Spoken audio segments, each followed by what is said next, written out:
If you're into fish farming, you want to make a profit, no doubt.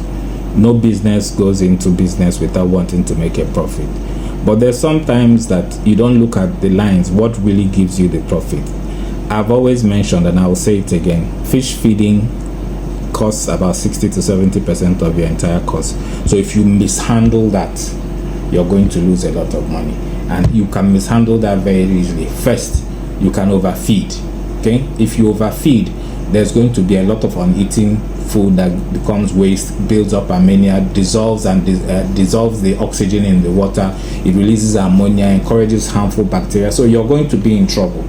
So don't overfeed, because poor water quality comes as a result of overfeeding. All those things create. Fish don't grow fast because of that, because there's waste, there's pollution, you lose money because sometimes you go at the bottom of the tank and you see this sludge. Sludge is as a result of the overfeeding.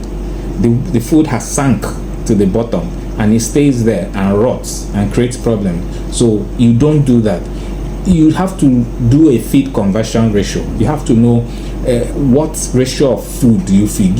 Your feed conversion ratio gives you profit. If you have bad feed conversion ratio, it means you're burning your money.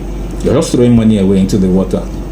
I used to have a friend who would just take a big basin of fish food and dump into his pond, and they started dying. He complained. I told him his food conversion ratio was very bad. So you waste food.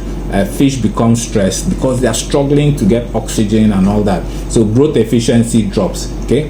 Then when your water is not done well, or you have put too much feed and there's leftover. Of course, leftover draws its own attention to harmful parasites and snails and microorganisms that come to feed on those leftovers. So you're introducing another element into your ponds, and when you introduce those elements, they're going to create problem for you. So the point is that you always need to monitor your water, make sure it's aerated properly.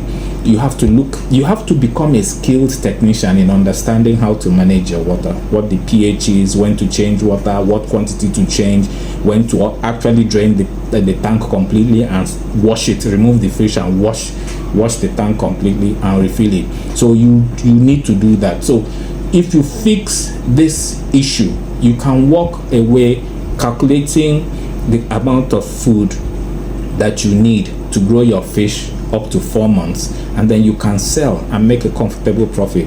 Don't forget that fish feed is the highest quantity of your variable cost. The rest are fixed costs. Fish feed is variable. Okay, so you need to manage it, especially if the prices are going up. You really need to manage the fish feed so that you know that at the end of the day, having managed your variable costs, your output is going to be good and you're going to make money. So that strategy is important. So precision, timing, and water quality are the three things that will guide you. Remember, precision, timing, water quality, and you're there. Thank you.